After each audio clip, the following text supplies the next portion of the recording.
Hi, I'm Dr. T, and I'm a pediatrician. On Ask Dr. T, I answer health questions from teens.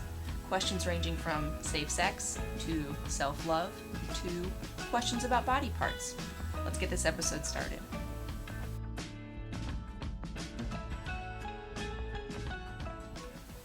So, more questions about sex.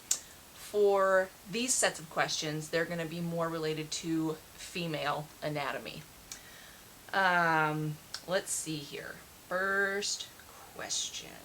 If I'm spotting for 4 days after unprotected sex, does that automatically mean I'm pregnant? Heck no. So there's quite a bit of confusion around spotting and early signs of pregnancy, but quite frankly, there are so many things that can cause spotting that it is not a good sign or indicator of pregnancy at all. What's more likely is if you have been spotting after having sex, it is possible that something was disrupted down there. So I'm going to run through a few things that could cause bleeding in the days after sex. First, hymen tears. Anytime that tissue that surrounds the vaginal opening is irritated or slightly torn, you could certainly have some bleeding in the days after sex. 2, vaginal irritation. So inside the vagina, anything that irritates the lining of the vagina, like condoms or not enough lubrication, so friction, those can cause bleeding as well. Lastly, STIs. So when someone has a sexually transmitted infection, the tissue on the inside of the vagina as well as the cervix can get very irritated and very sensitive to any sort of pressure or extra forces. And so having a penis inside of that area or a toy can cause irritation and cause some bleeding of kind of sensitive tissue. So those are 3 things, besides your period, that could cause bleeding in the days after sex. Question 2. Is it normal for my vagina to hurt after sex? If so, what kind of pain is normal and how long should it last?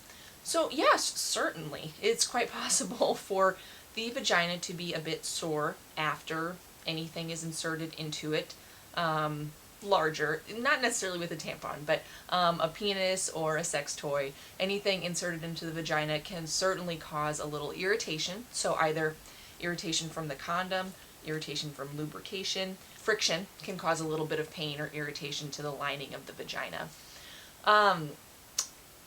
Everyone's going to be a little bit different as to how long that soreness lasts, but it should resolve within a day or so. If you're still having pain though and soreness after that, it might be worth visiting a doctor just to make sure everything looks okay down there. But and especially if you're newer to sex, it's more likely that things will be sore than if you have been having sex for a long time. So but yeah, it's normal. Question 3. I'm wondering what kind of things you need to be aware of if you are a lesbian and going to have sex.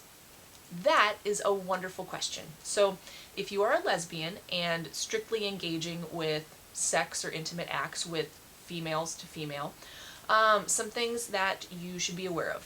First, oral sex. So oral sex is going to be mouth to private parts, vagina or anus, and there are risks for sexually transmitted infections being transmitted that way. So in those cases, it is best to use a dental dam.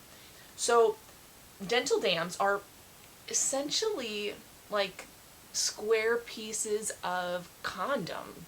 So you can actually make a dental dam from a condom that doesn't have lube on it, but you can cut up a latex or a polyurethane condom into a big square, and you can use that as, again, it's called a dental dam, but you just lay that piece of latex or polyurethane over the vagina or the anus, and then you can use your mouth on those areas.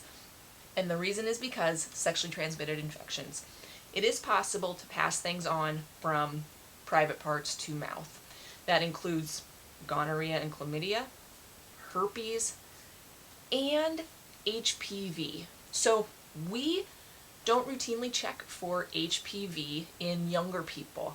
As you get older, it becomes a part of your vaginal exam. But when you're younger, we don't check for HPV, and hopefully everyone's getting vaccinated and that provides some great protection. But even if you know your partner's status, as a young person, HPV generally isn't a part of the evaluation. So it's always wisest to use barrier protection when performing oral sex. Now, there is something called tribbing, which is vagina to vagina sex, where partners rub vaginas or clitorises essentially to achieve mutual stimulation. Now, that is a little bit trickier. We don't have great ways of preventing transmission of sexually transmitted infections when it comes to vagina when it comes to vagina sex. So the best you can do in those situations is know your status, know your STI status. So get checked regularly. And again, the only one we wouldn't really know in younger people is going to be HPV, but that's all the more reason to get those vaccines. But again, that would be the precaution for vagina to vagina sex.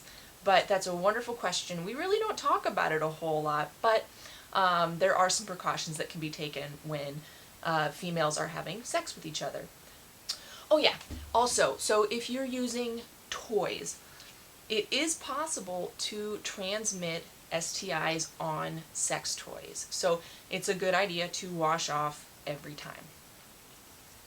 Okay. Question number 4. I'm a girl. Why do I bleed after sex or being fingered? Okay. So on the last little episode, I did talk about some things that could cause bleeding, either if you're new to sex or if you've had sex for a long time.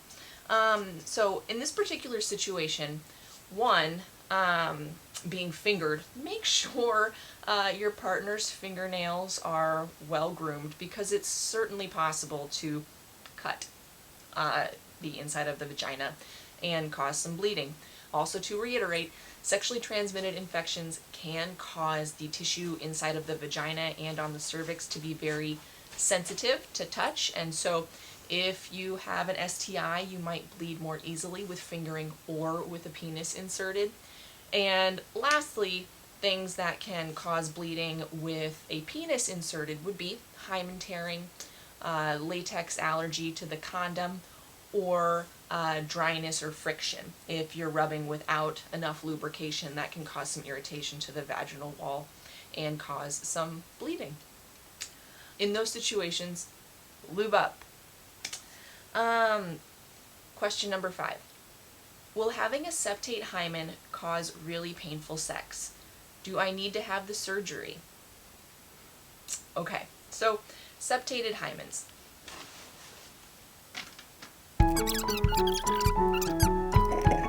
Alright, as I've shown you in other videos, the hymen is basically, I shouldn't color this in, but I'm going to, extra tissue that surrounds the vaginal opening. And sometimes it can tear with penetration.